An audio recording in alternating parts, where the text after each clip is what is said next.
For the second time in the last 3 seasons, the Creighton Blue Jays are flying to the Sweet 16, 85-76. Creighton lights it up from the field, shooting nearly 50% from the field as a team led by Ryan Nembhard. 30 points leading the charge here for Creighton, who for the second time ever will be a part of the Sweet 16. Again, both of those berths coming in the last 3 seasons. They have gotten over the hump and continue to make themselves a fixture as they will take on Princeton next week in Louisville.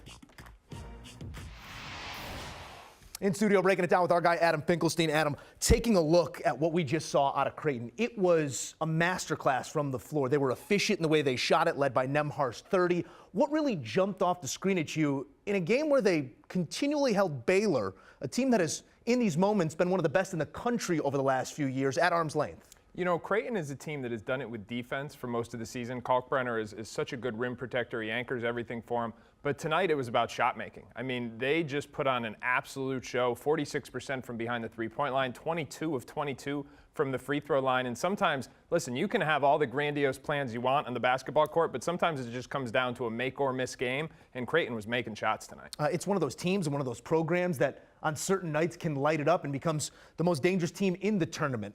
There was a ceiling on this program some 4 years ago. Failure in this round of 32 was sort of the way under Coach McDermott. And here they are, 2 of the last 3 years, now a part of the field of 16.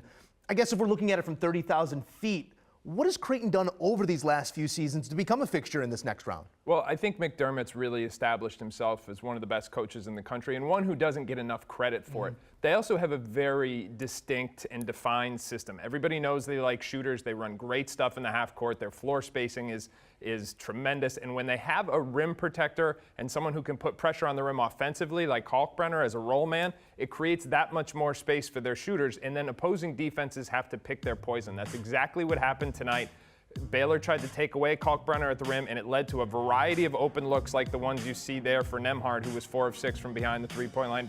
Baylor Shireman, 2 of 7. I mean, these guys just had everything going on the offensive end, and it comes down to the playbook, the system, and the fact that they have a variety of weapons in that first 5. Previously 1-7 in the round of 32. 0-8 all-time against top 4 seeds, and here they get it done against a 3 seed. And I feel like it's a Baylor team that deserves some introspection. It feels like they didn't really play up to the name this year. What were the shortcomings of Baylor in this game and maybe broader over the season? I think a couple of things. One, they never got the production from the stretch 4 that they were expecting. Jalen Bridges transferred in from West Virginia. There were high expectations for him. He played really well in the foreign tour this summer, but never really got it going to the extent they wanted. That is a critical position in Baylor's offense. The other issue they had is they play with the same 3-guard lineup that they did the year they won the national championship. This year, those 3 guards never clicked on the same night. It was almost as if they were rotating who was going to get to go on what night. Same thing happened tonight. LJ Cryer goes for 30.